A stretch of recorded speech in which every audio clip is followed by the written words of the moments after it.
What is up, ladies and gentlemen? I hope you're having a splendid day. My name is Maz, and today's video is the second part of a video which I have already posted, and that is because that video actually got too long. I didn't want to push in this topic as well in that video, and that video was what to consider if you are then specifically driving your Mustang during the winter period. And most of those points actually do apply for any other type of vehicle that you would be then when you're driving during the winter then. Today's video is to talk about for the points for those of you who are garage queening your cars, meaning you are storing it during the winter period. And today's video then will cover some of the points to consider if you are then storing your car for a longer period of time. With that said then, ladies and gentlemen, let's talk about the points. I am also one of those garage queens. Toodoo-doo.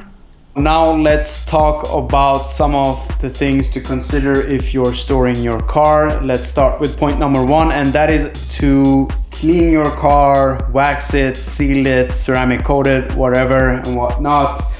Clean the interior of the car so you have it fresh, not only during the storage but also when the spring comes and you want to take your first drive. The car is all fresh and clean, and it makes it much more enjoyable to start off the driving season with a fresh car. Point number two to consider if you have your car in a garage as I have. I don't see any need at all to have a car cover.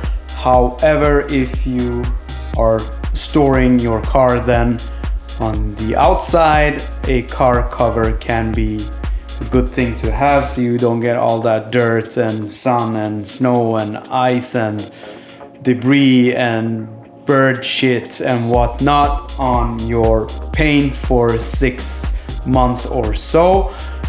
So a car cover I would recommend if you have your car on the outside. If you have the car on the inside, I would not use it because there is no need for it.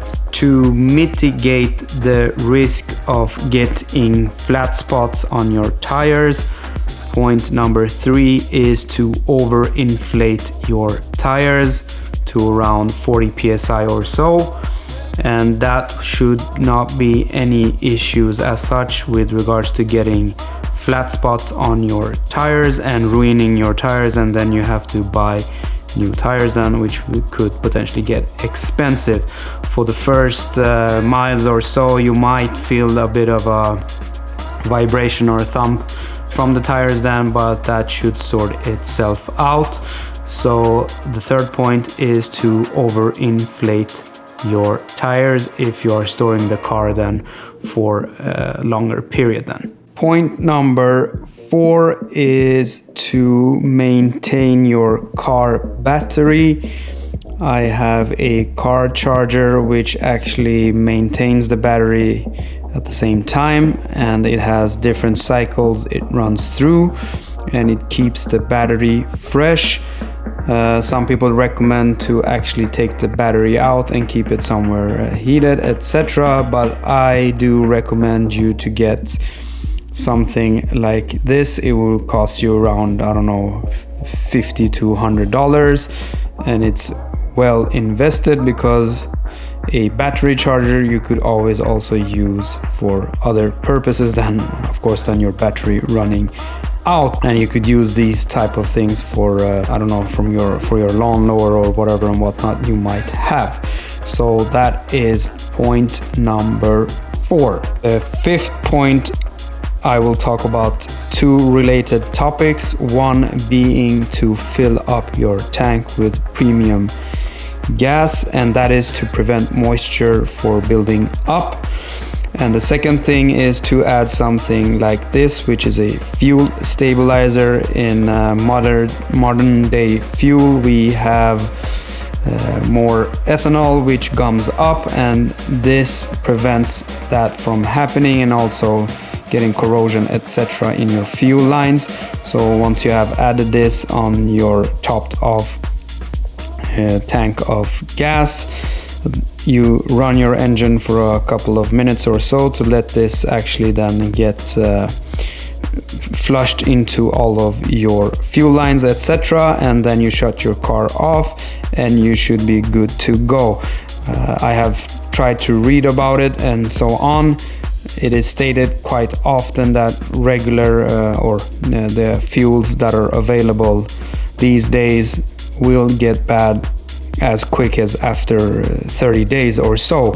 This will prevent that from happening, or mitigating that from happening, up to 12-15 months or so.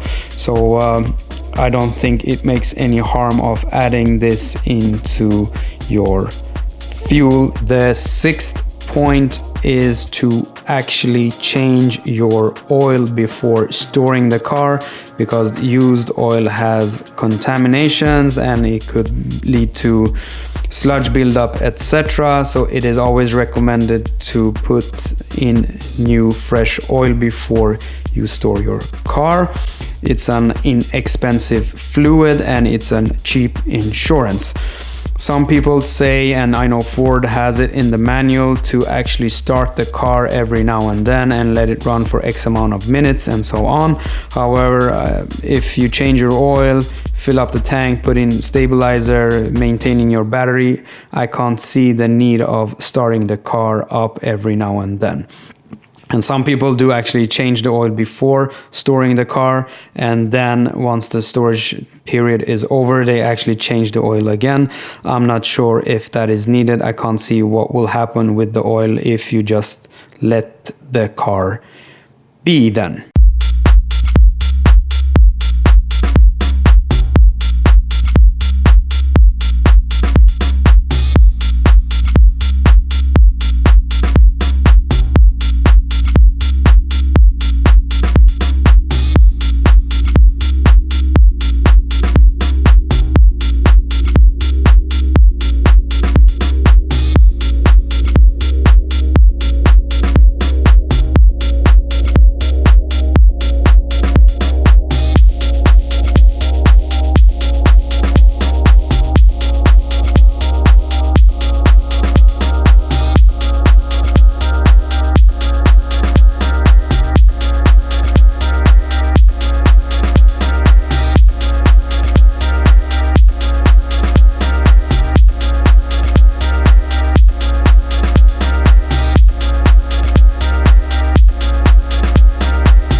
There are also some other points to consider. One is not to use your parking brake or emergency brake, because the pad and the rotor can actually fuse together and you don't want that. If you want to prevent your car from rolling, use a brake or chalk it up or something like that if need be.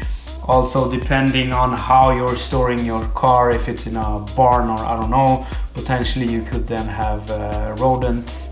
You want to prevent them to get into your exhaust system or intake. Some people are using wool, some people are using socks, etc. I don't know.